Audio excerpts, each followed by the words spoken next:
In 2011, a magnitude 9.0 earthquake off the coast of Japan triggered a tsunami that devastated entire towns, claimed nearly 20,000 lives, and caused the Fukushima nuclear disaster. That same volatile tectonic force, restless and unforgiving, just struck again. But this time, it happened in a place many people rarely think about: Russia's Kamchatka Peninsula. April 14, 2025. One of the strongest earthquakes in recent memory shook this remote stretch of land. And although it happened on the far edge of the Pacific, its shockwaves echoed around the world, triggering alerts across the US West Coast, waking up Alaska's emergency protocols, and sending scientists scrambling. What happened that day? Why is the Kamchatka Peninsula one of the most dangerous seismic zones on Earth? And more importantly, why should Americans care? Let's uncover the terrifying chain of events and the science behind the Kamchatka Peninsula earthquake of 2025. At 3:42 a.m. local time on April 14, 2025, the earth beneath eastern Russia split with terrifying force. A magnitude 8.6 earthquake struck just off the coast of Kamchatka, a sparsely populated but geologically volatile region. The tremor originated at a depth of about 32 kilometers beneath the seafloor. Within 90 seconds, seismic waves had rippled across the peninsula, toppling buildings in Petropavlovsky-Kamchatsky, the capital city, and triggering landslides across mountainous terrain. But the real fear wasn't just the shaking, it was the water. The earthquake set off tsunami warnings across the Pacific. Hawaii issued immediate evacuation alerts. Emergency systems in California, Oregon, and Washington were activated. From Anchorage to San Diego, ocean monitoring stations braced for a potential surge. While the tsunami that followed wasn't as catastrophic as feared, waves reached around 1.2 meters on the Alaskan coast and 60 centimeters in Crescent City, California. It was a stark reminder of how interconnected tectonic events are in the Pacific Ring of Fire. The Kamchatka Peninsula sits at a triple junction, a place where three tectonic plates collide: the North American Plate, the Okhotsk Plate, and the Pacific Plate. The Pacific Plate is relentlessly subducting beneath the other two, diving into the Earth's mantle and building extreme stress along fault lines. This geological tension is why Kamchatka has some of the world's highest densities of volcanoes, frequent seismic activity, and a history of massive quakes. In fact, the peninsula has produced several magnitude 8+ earthquakes in the 20th century. But what made the 2025 quake so alarming wasn't just its size, it was the timing. The region had been relatively quiet for over a decade, and then, boom. Though sparsely populated, the Kamchatka Peninsula isn't empty. In Petropavlovsk-Kamchatsky, over 160,000 people live just miles from the quake's epicenter. Many were asleep when the tremors began. Windows shattered, electricity failed. Emergency responders were overwhelmed. One survivor said, "The ground felt like a wave, rising, falling. The noise was deafening. All I could think was, this is it." Dozens were killed by collapsed buildings and landslides. Hundreds were injured. Entire towns lost access to clean water and power for days. And with roads blocked by debris and snow, getting aid to remote villages took time. A harsh reality in a region where temperatures can still fall below freezing in spring. What's fascinating and chilling is that this earthquake didn't come completely without warning. Seismologists noticed a series of foreshocks in the week prior. Small tremors, some as high as magnitude 5.7, rattled the region. There was also a subtle slow slip event, a phenomenon where tectonic plates move without generating a major quake, but signal that a large rupture might be coming.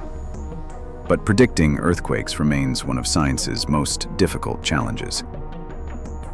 The Kamchatka quake is now under intense study by U.S. Geological Survey teams and international researchers. The data may one day help develop better early warning systems, especially crucial for coastal cities in California and Washington. When the earthquake hit, tsunami monitoring buoys scattered across the Pacific immediately detected pressure anomalies. Alerts were issued within minutes. Crescent City, California, long known for tsunami vulnerability, prepared evacuation protocols.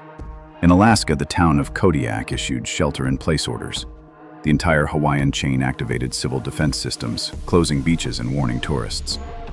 Even though the resulting tsunami waves were modest, the reaction was swift, and rightly so. In 1964, a similar tectonic event in Alaska created waves that killed 11 people in Crescent City. In 2011, the Tohoku quake sent waves across the Pacific in less than 9 hours. The Kamchatka quake was a real-time test of how well we've learned from the past. Kamchatka isn't just a remote wilderness. It hosts some of Russia's most strategic military installations, submarine bases, early warning radar systems, and nuclear missile sites. The earthquake disrupted some of those operations. For the U.S. Department of Defense and Pacific Command, this raised concerns, not just about Russian military readiness, but about the potential for accidents or misinformation during natural disasters. In 2007, after an earthquake in China, U.S. satellites detected strange signals that briefly raised alarm of a weapons test. Natural seismic events can easily be misread if communication lines are down. Disasters like this highlight the need for transparent international seismic monitoring. Kamchatka is one of the last great wild frontiers, home to brown bears, salmon rivers, and untouched forests. The earthquake and its aftershocks triggered multiple landslides, some of which dumped debris into rivers, choking off spawning routes for salmon. There's also concern about glacial movement. Scientists noted minor shifts in several ice fields in the days after the quake. If warming temperatures and seismic activity continue to coincide, it could accelerate the collapse of glaciers, feeding into global sea level rise. For climate scientists, this is another piece of a growing puzzle. How geological and environmental systems influence one another in unpredictable ways. If you're watching from the US, you might be wondering, why should I care about an earthquake in Russia? Because what happened in Kamchatka is almost a mirror of what could happen here. The Cascadia subduction zone, stretching from Northern California to British Columbia, is capable of producing a magnitude 9.0 earthquake. It's been quiet since the year 1700, overdue by many estimates. When the Kamchatka quake struck, emergency services across the Pacific used it as a drill, and they found weaknesses. Not all tsunami alert systems worked perfectly. Some cities lacked coordination between state and federal agencies. And in places like Seattle and Portland, the public's response was sluggish, despite warnings. We have the technology to prepare, but do we have the awareness? In the days following the main quake, over 200 aftershocks rippled through the region, some exceeding magnitude 6.5. Russian emergency services are still working to stabilize infrastructure, and thousands remain displaced. Meanwhile, the scientific community is buzzing.